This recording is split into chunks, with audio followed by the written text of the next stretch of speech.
Hello everyone. In this video, I'm going to explain everything about the Roswell incident and everything leading up to it. 1947. Flying disc craze. This is an incident that was going on the summer of 1947, and our story here starts in June. On June 24th, 1947, a businessman, an aviator, Kenneth Arnold, said he saw 9 flying saucers flying past Mount Rainier at a speed of 1,200 miles per hour. This made headlines. He was a well-respected businessman and not a loon. He was an amateur pilot. He mentioned this to his piloting friends, and they suggested it could have been a missile by the US government. At this time, it was thought that the US Army was testing new weapons to fight the Soviet Union. Historians can now conclude at least 800 copycat incidents occurred that summer, while some sources say it's in the thousands. Some were exposed as hoaxes, and others were censored by the United States government. Denver Post said about the incidents on July 3rd, 1947, if people saw chimeras back in the days when Greek mythology was being born, it should not be wondered at that people are seeing supersonic discs in this Flash Gordon era. And it's very interesting how in different time periods people saw the different things. And although there are skeptics and people that were uncertain of the situation, as the summer went on, things just got even stranger. Cold War tensions were high at this time. There were plenty of flying saucer sightings that summer as well.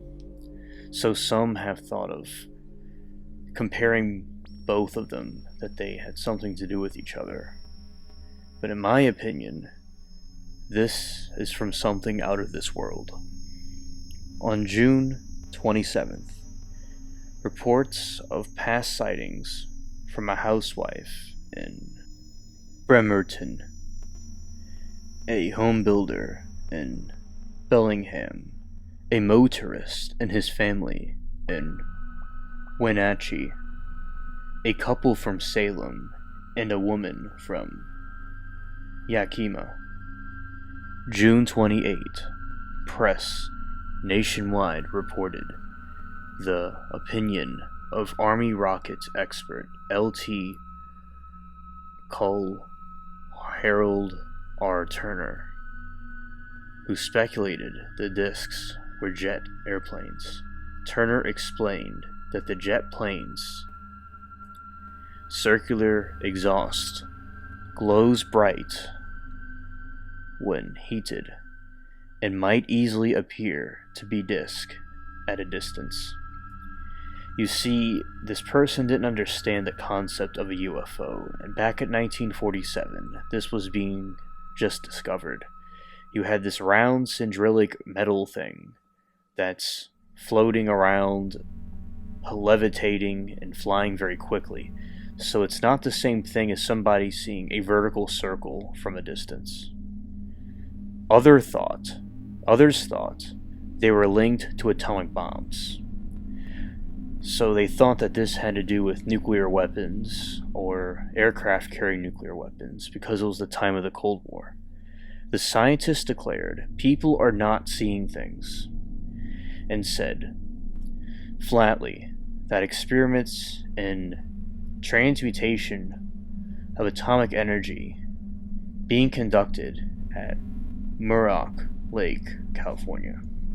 White Sands, New Mexico, Portland, Oregon, and elsewhere are responsible for the flying discs Papers observed that bulk of the flying discs reported have generated in a wide circle through Idaho, so this was seen all over the United States, even down in New Orleans. July 8th, 1947.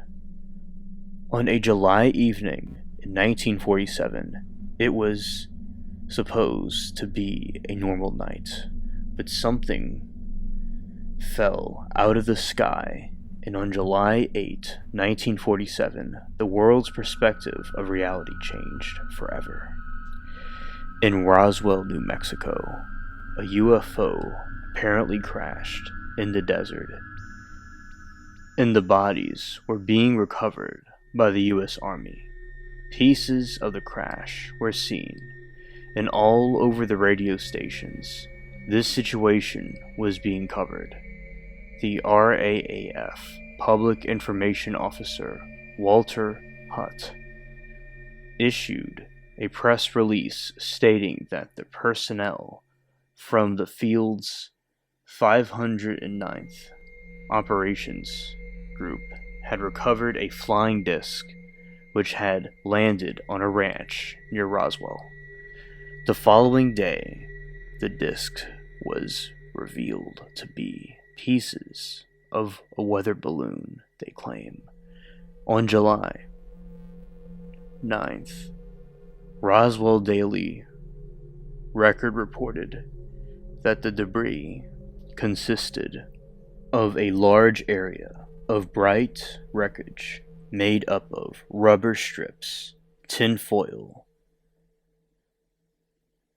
and that is what they found there.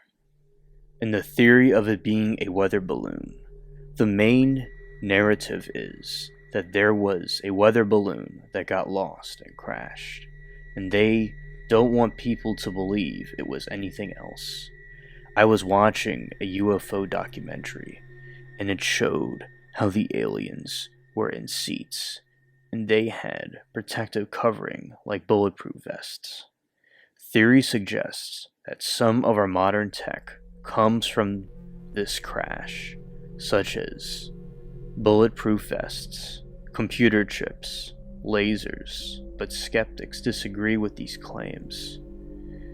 And that some people, they think like, that is as advanced as the technology was at that time.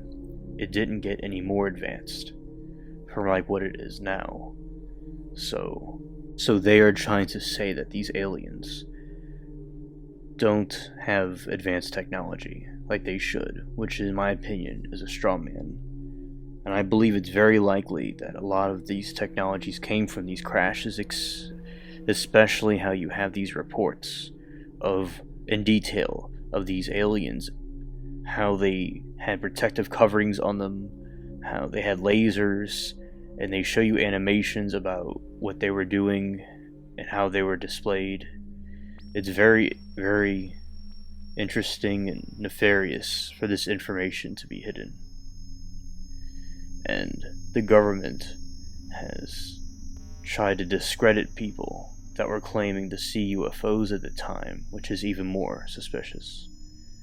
The Pentagon has confirmed UFOs and now calls them UAPs. They don't want to accept that they have denied it for all these years. That's why they're calling them UAPs instead of UFOs. And also, so I think it's interesting that now they're talking about the UFO, UAP phenomena, and I've talked about on this channel and will continue to make videos about the topic, and I think they're clearly hiding something. And if you are interested in these type of videos, I invite you to subscribe, and I go live about these topics and various other things in shorts, and comment below if you have any thoughts on the matter. Thank you for watching.